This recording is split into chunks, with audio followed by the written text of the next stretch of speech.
Hello everybody and welcome to Victoria's Cantina. This is our last video of 2023 and we're going to be focusing on the top 10 figures in Star Wars The Vintage Collection released this year. Now these aren't necessarily my personal favorites per se, but these are what I feel are the absolute best of the best that were released in 2023. Now 2023 was a banner year for the Vintage Collection, lots of solid releases. The line continues to grow, to evolve, and to improve in many ways. There were a few things along the way, such as elbows that didn't articulate fully on certain figures that did hamper my enjoyment to some extent, but on the whole I think we're trending in the right direction with the Vintage Collection, and what I want to focus on today is talking about those that I feel are the top 10 for the year. So we're going to start off with my number 10 pick. Coming in at number 10 is a figure that almost did not make my list. It is Velkin Taziri. Now, he isn't the most groundbreaking figure by any means. There is some reuse. He does have the oversized helmet and face covering. And the likeness itself is decent. I'm not sure what the actor really looked like, but I feel like the beard is painted a little splotchily. The articulation is decent. The reason he's on my list is because how amazing it is that this figure even exists. That's what the Vintage Collection is all about.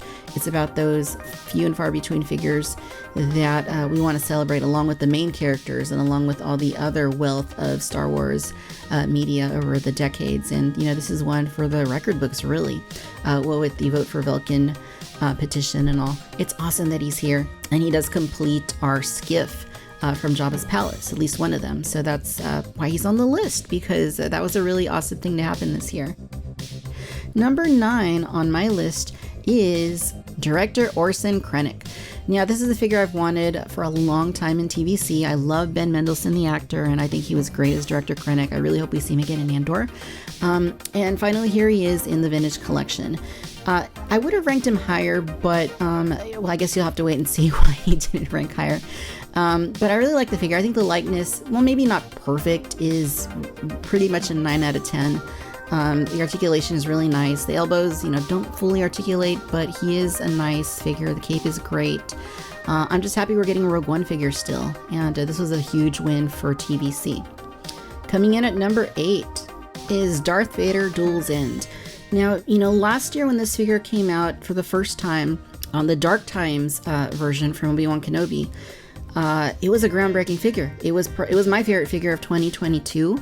But now that he's back, he's not really groundbreaking anymore. He's not doing anything incredibly new for the line, new and fresh. Therefore, he's not ranked higher on this list than he normally would have been if this would have been the first time we saw this exact sculpt. But he did rank onto the list because I do feel that he is different enough. He's got the battle damage. He's got the unmasked sort of cracked eggshell helmet. And he looks fantastic underneath from what I can see. Great likeness. This is an awesome figure to have in TVC. And I really like just the way the split apart helmet looks. I don't think it's handled quite as well as they did it in Black Series, only because I feel like the split's a little bit too big here, a little too wide. But it's done very nicely, and it's certainly a top 10 figure for me for this year. Of course, you got all the great articulation, the coloring, the black, all that looks fantastic. Coming in at number 7 is Obi-Wan Kenobi Duel's End. So right next to his mate from that 2-pack that came with the Darth Vader I just showed. This is a very underrated figure just because, you know, it's Obi-Wan and we've already had a couple from this series. But this is a fantastic figure. The likeness is better than on those first 2 Obi-Wan figures. And the figure is very posable. You can get him some really nice poses, and I just think he looks awesome. I can't wait for them to retool this into Revenge of the Sith. But yeah, this is an awesome figure, and yeah, how can he not be on the list? Again, he's very overlooked in my opinion, and you know, if you're missing out on this one, don't. You know, make sure you buy that set because it's a great figure to have. At number 6, we have Hunter from the Bad Batch.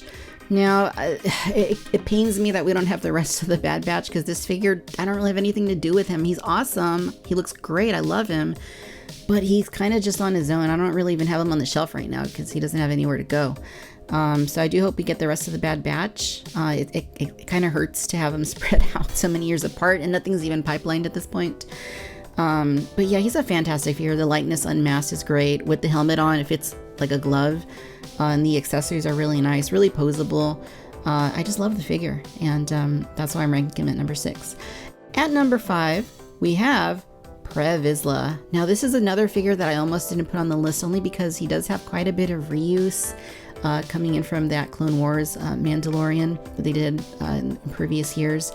But they updated this figure enough to be worthy of the top 10. And what I mean by that is the new helmet that you get the dark saber, you get the unmasked portrait, which looks phenomenally good. I don't know exactly who it's based on, but like they did in Black Series, the likenesses are so good for this figure. It just looks really good. It looks so realistic. Only thing that would have made this figure better is if, like what they did on Black Series, they put a little holster for the dark saber embedded into the jetpack.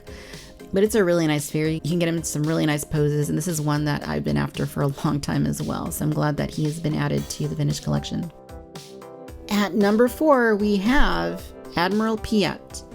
Now, this figure really isn't the most exciting figure per se, but what I love about it is he did something groundbreaking for the vintage collection. We got a brand new officer sculpt that has been used very nicely on Grand Admiral Thrawn, on Director Krennic, on the 4-pack of Imperial officers, and it's just awesome that they finally got around to updating this guy. I'm actually kind of surprised that they actually did it, but it's a good thing this was the anniversary of Return of the Jedi this year because we were able to get this brand new awesome figure. Now I know the elbows don't fully articulate. You can't bend them a full 90 degrees, which is annoying. It really is. But hopefully that's something they'll address going forward. Either way, it's a great figure. The likeness is solid. The hat, yeah, it's a little oversized. I would prefer just a sculpted on hat for proportionate reasons, but this one is pretty awesome for TVC, and that's why I have him on my list. Coming in at number 3, we have Hara from Ahsoka. Now, I really like this figure. I don't think the likeness is perfect. I do feel like they did it a little bit better in Black Series. I don't know what it is. I feel like her jawline's maybe a little bit too broad or something, but it's still a really good likeness, and the figure is awesome.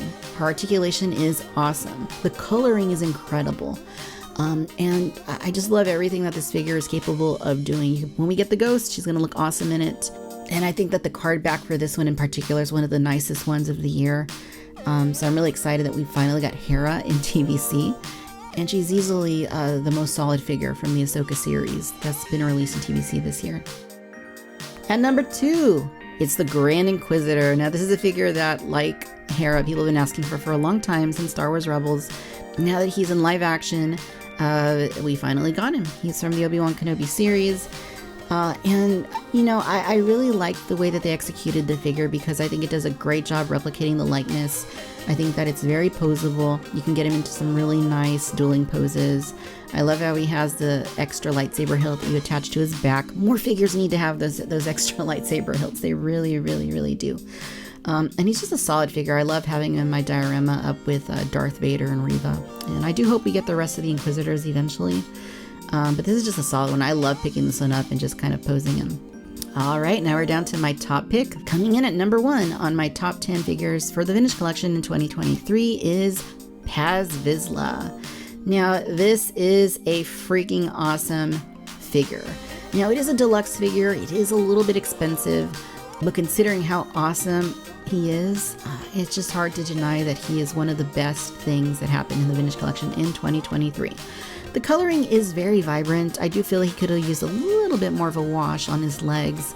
But, you know, everything else that the figure has totally makes up for that. So I'm totally good with how he turned out. The accessories are awesome. I love his gun, the little attachable blast effect. The jetpack is great. The gauntlet shield, like, it's all fantastic. This is just a really great figure that is also really fun to pick up and pose and looks incredible in any diorama you put him in. With your Mandalorian figures. So these are my top 10. I want to know what your top 10 are. Let me know down in the comments. And especially let me know what your favorite figure above everything else was in the vintage collection this year, because there were some really good ones.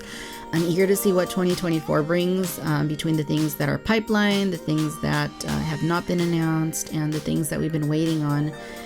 Involving the ghost and how those figures are going to turn out. It's been a great year for TVC. Let's hope that things continue to improve, evolve, and in the meantime, we'll keep banging the drum for the vintage collection to thrive. My friends, as always, I'd like to thank you for tuning in to Victoria's Cantina. Be sure you're following me on Facebook, Instagram, Twitter, and TikTok. Subscribe to the Vintage Collection podcast, and I will see you in 2024. Happy New Year. Bye-bye.